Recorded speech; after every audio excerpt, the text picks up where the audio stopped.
When I first started working at MSB Technology, the Sentinel DAC was one of the very first ideas that we had. We looked at the possibilities of this idea, of this massive undertaking and project, and then we looked at our manufacturing and technologies, and we weren't there yet. So we spent the last decade developing our skills as engineers and as manufacturers, acquiring the equipment and the technology to bring a project like the Sentinel DAC to market. The Sentinel Director is the processing heart of the Sentinel DAC, and it has several functions that are necessary for top quality digital to analog conversion.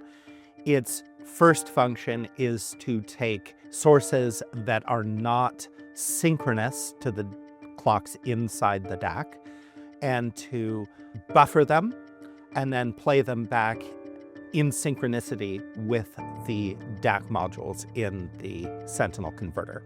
The second function is to take various digital signals and to translate them into the language that the physical DACs speak. And the last function is to isolate the digital processing from the analog, and we use fiber optics for that isolation to make sure that the isolation is complete.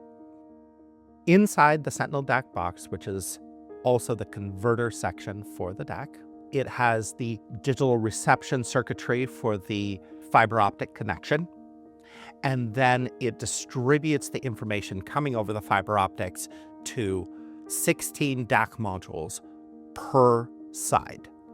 The left contains 16 DAC modules, the right contains 16 DAC modules. Each DAC module gets data that is pre-processed for it specifically and is not a duplicate of any of the other DAC modules' data. Then it is converted within the DAC modules, which cooperate in generating the analog waveform, and is then summed after the conversion point. So all 16 DAC modules are summed into a single signal, which then travel through the Sentinel DAC preamp. And the Sentinel DAC preamp is designed specifically to get the highest possible performance out of the analog signals generated by the Sentinel DAC modules themselves. The analog preamp is extremely low noise because the Sentinel DACs themselves generate an extremely low noise signal. It's optimized for the impedance of the DAC modules themselves. So in the Sentinel DAC, that's 18 3/4 ohms. And there's no amplifiers. There's only circuitry that adjusts the level of the analog signal. It was important to us to be able to manufacture and control the quality of every component in the Sentinel DAC. To do that, we decided that we were going to make every component in the Sentinel DAC. The Sentinel DAC project was started well before the Cascade DAC ever existed. This kind of trickle-down technology from the R&D going into the Sentinel DAC has been producing products like the Digital Director and the Cascade DAC over the last few years. The Sentinel DAC is comprised of 125 in-house machined parts and 56 PCBs manufactured on our SMT line. The CNC chassis components are made on our 5-axis machine. When you're looking at a Sentinel DAC chassis from the outside, you can't see seams, you can't see much of the hardware. It's tucked away and hidden very, very discreetly. In the Sentinel Director, there's a lot of processing circuitry. And one way to keep the noise in the analog domain lower is to make sure that any digital processing is done at exactly the same rate as the conversion.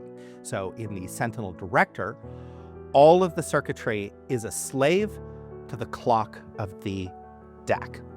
The DAC sends the clock over fiber optics back to the Sentinel Director, and then all the circuitry, including the processors, becomes slaved to that clock. For many years now, MSB has done its own discrete clock designs. Instead of buying an off-the-shelf solution, we manufacture the entire clock topology in-house. Like a lot of our designs, the reason we do this is because we know our industry needs specifically. We're able to design a clock architecture that performs in audio specifically better than any off-the-shelf solution. At MSB, we don't use an external clock source because we can achieve much lower phase noise by having the clocks designed specifically for audio conversion and keeping them physically close to the actual conversion point, which is the DAC modules themselves. Internal to the Sentinel DAC power supply, we've attempted to isolate each section of the DAC to the maximum amount possible.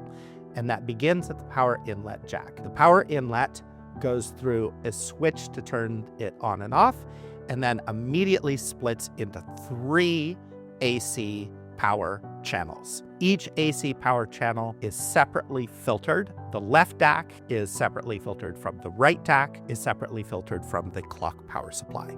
Then that runs into 3 separate power supply units, each which contain multiple transformers and regulators dedicated to the right DAC, the left DAC, and the clock circuitry. It is expensive, and we know it's expensive. But what we're trying to make here is a work of art. We are a boutique manufacturer making the world's highest tech, highest performance DACs, and what we want to do is push the industry forward and let this technology trickle down and become more accessible in the future. The Cascade is a fantastic DAC, but the Sentinel is a cost-no-object push into the ultimate quality that DACs can achieve. I feel that we've come very close to perfection in digital to analog conversion.